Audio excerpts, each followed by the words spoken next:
The school teacher. 3 months passed. Little by little, Andrew got used to this strange town, surrounded by the mountains, and to the people, most of whom worked in the mines. The town was full of mines, factories, churches, and small dirty old houses. There was no theatre, not even a cinema the workers could go to after work. But Andrew liked the people. They spoke little and worked much. They liked football, and what was more interesting, they were fond of music, good classical music.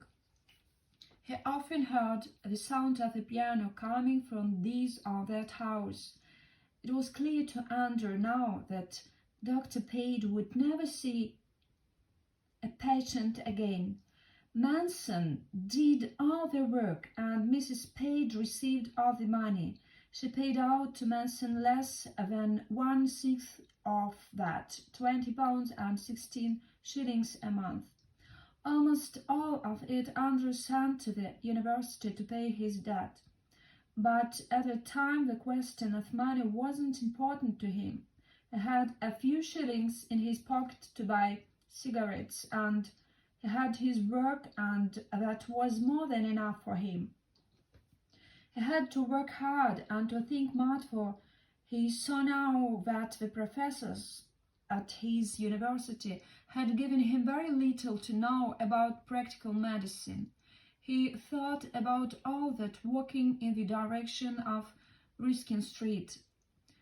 There in number 3 he found a small boy of 9 years of age, ill with measles.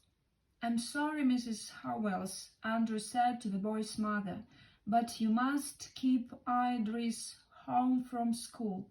Idris was Mrs. Howell's other son, but Miss Barlow says he may come to school. "Oh, who is Miss Barlow?" "She's a teacher. Miss Barlow has no right to let him come to school when his brother has measles," Andrew said angrily. 5 minutes later, he entered a classroom at the school. A very young woman of about 20 or 22 was writing something on the blackboard. She turned to him. "Are you Miss Barlow?" "Yes." Her large brown eyes were looking at him friendly. "Are you Dr. Page's new assistant?" Andrew reddened sadly. "Yes," he said, "I'm Dr. Manson.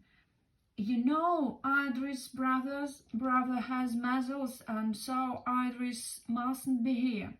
"Yes, I know, but the family is so poor, and Mrs. Howells is so busy. If Idris stays at home, he won't get his cup of milk. And Dr. Manson, most of the children here have had measles already.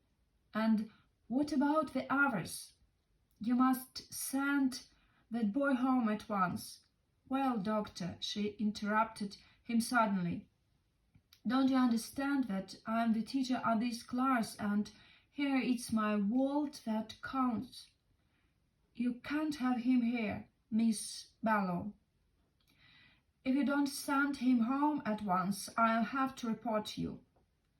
"Then report me, or have me arrested if you like." She quickly turned to the class. "Stand up, children, and say, 'Goodbye, Dr. Manson. Thank you for coming.'" Before Andrew could say a word, the door closed quietly in his face.